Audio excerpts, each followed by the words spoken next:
خداوند کا کلام آپ تک پہنچا ہے۔ پلیز لائک اور شیئر لازمی کیجیے۔ God bless you. مقدس متی کی انجیل اس کا 19واں باب۔ جب یسوع یہ باتیں ختم کر چکا تو ایسا ہوا کہ گلیل سے روانہ ہو کر یردن کے پار یہودیہ کے سرحدوں میں آیا، اور ایک بڑی بھیڑ اس کے پیچھے ہو لی، اور اس نے انہیں وہاں اچھا کیا۔ اور فریسی اسے آزمانے کو اس کے پاس آئے اور کہنے لگے، کیا ہر ایک سبب سے اپنی بیوی کو چھوڑ دینا روا ہے؟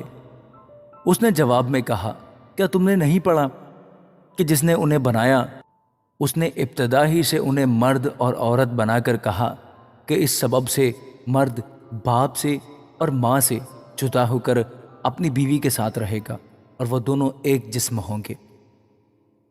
پس وہ دو نہیں بلکہ ایک جسم ہیں، اس لیے جسے خدا نے جوڑا ہے اسے آدمی جدا نہ کرے۔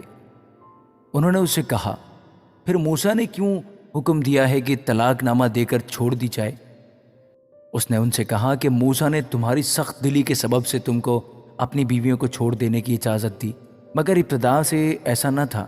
اور میں تم سے کہتا ہوں کہ جو کوئی اپنی بیوی کو حرام کاری کے سوا کسی اور سبب سے چھوڑ دے اور دوسری سے بیاہ کرے وہ زنا کرتا ہے، اور جو کوئی چھوڑی ہوئی سے بیاہ کر لے وہ بھی زنا کرتا ہے۔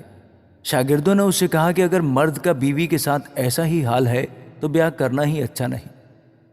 اس نے ان سے کہا کہ سب اس بات کو قبول نہیں کر سکتے، مگر وہی جن کو یہ قدرت دی گئی ہے، کیونکہ بعض خوجے ایسے ہیں جو ماں کے پیٹ ہی سے ایسے پیدا ہوئے، اور بعض خوجے ایسے ہیں جن کو آدمیوں نے خوجہ بنایا، اور بعض خوجے ایسے ہیں جنہوں نے آسمان کی بادشاہی کے لیے اپنے آپ کو خوجہ بنایا۔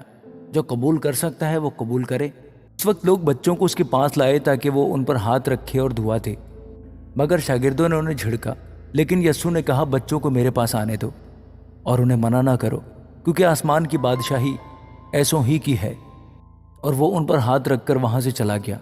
اور دیکھو، ایک شخص نے پاس آ کر اس سے کہا، اے استاد، میں کون سی نیکی کروں تاکہ ہمیشہ کی زندگی پاؤں؟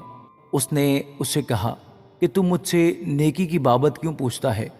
نیک تو ایک ہی ہے، لیکن اگر تو زندگی میں داخل ہونا چاہتا ہے تو حکموں پر عمل کر۔ اس نے اس سے کہا، کون سے حکموں پر؟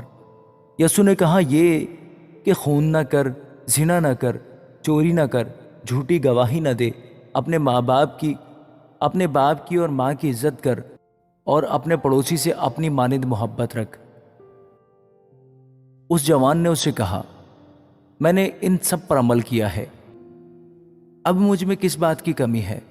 یسوع نے اس سے کہا، اگر تو کامل ہونا چاہتا ہے تو جا، اپنا مال و اسباب بیچ کر غریبوں کو دے، تجھے آسمان پر خزانہ ملے گا، اور آ کر میرے پیچھے ہو لے۔ مگر وہ جوان یہ بات سن کر غمگین ہو کر چلا گیا، کیونکہ بڑا مالدار تھا۔ اور یسوع نے اپنے شاگردوں سے کہا کہ میں تم سے سچ کہتا ہوں کہ دولت مند کا آسمان کی بادشاہی میں داخل ہونا مشکل ہے۔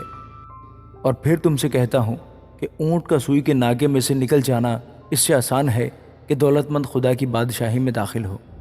شاگرد یہ سن کر بہت ہی حیران ہوئے اور کہنے لگے، پھر کون نجات پا سکتا ہے؟ یسوع نے ان کی طرف دیکھ کر کہا کہ یہ آدمیوں سے تو نہیں ہو سکتا، لیکن خدا سے سب کچھ ہو سکتا ہے۔ اس پر پطرس نے جواب میں اس سے کہا، دیکھ، ہم تو سب کچھ چھوڑ کر تیرے پیچھے ہو لیے ہیں، بس ہم کو کیا ملے گا؟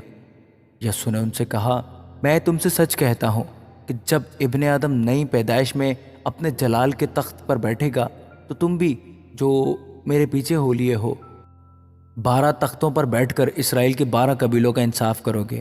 اور جس کسی نے گھروں یا بھائیوں یا بہنوں یا باپ یا ماں یا بچوں یا کھیتوں کو میرے نام کی خاطر چھوڑ دیا ہے، اس کو 100 گنا ملے گا اور ہمیشہ کی زندگی کا وارث ہوگا۔ لیکن بہت سے اول آخر ہو جائیں گے اور آخر اول۔ آمین۔